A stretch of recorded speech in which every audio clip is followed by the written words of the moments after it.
আমার বিরুদ্ধে যুদ্ধ অপরাধের মামলা দেওয়ার চেষ্টা করা হয়েছিল। 1971 সালে আমি ভিন্ন সংগঠন করতাম, আমি বলবো না এখন আমি কি করতাম, কারণ ওই সংগঠনের নাম নিতে এখন মানুষ লজ্জাবোধ করে। আমাকে আমার কুলাউড়ার মানুষ যেভাবে চিনে, তার চাইতে বেশি কি শেখ হাসিনা ছিলেন?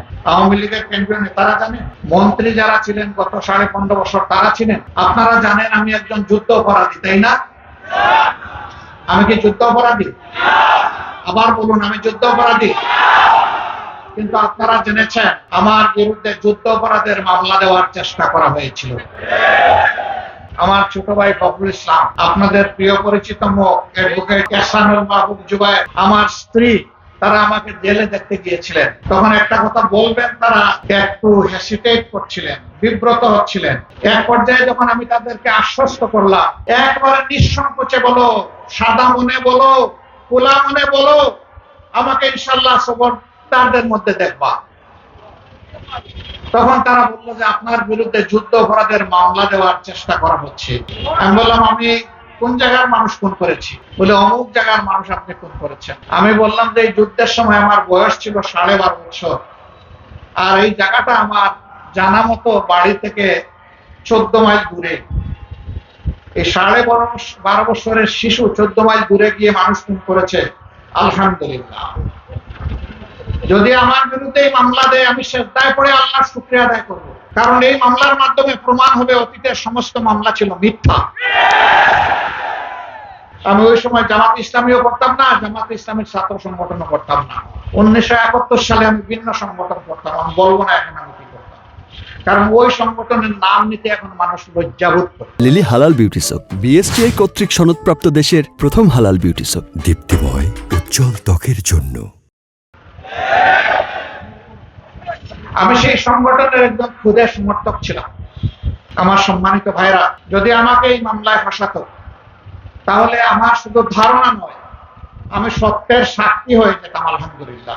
একজন অশিক্ষিত ডাকাত সারা জিন্দেগিতে ডাকাতি করে যা করতে পারবে, একজন শিক্ষিত ডাকাত কলমের একটা কুচায় 1 মিনিটে তার চাইতে বেশি করতে পারবে।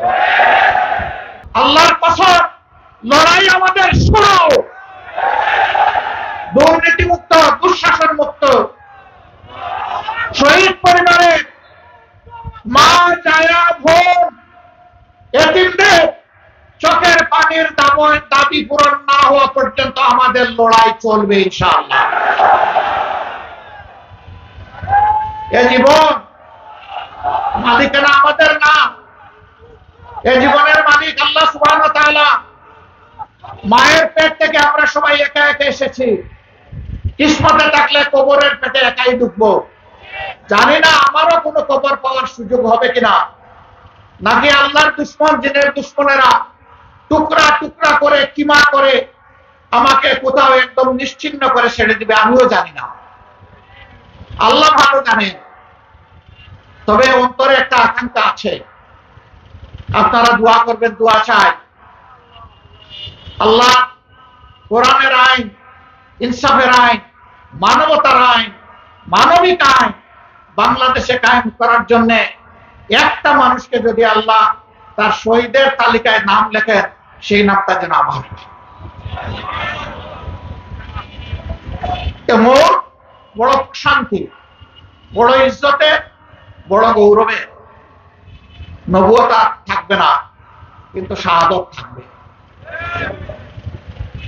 ভাই, যেই মুহূর্তে আমরা এখানে ঈদ পুনর্মিলন করছি, একটু মনের চোখ দিয়ে গাজার দিকে একবার তাকান।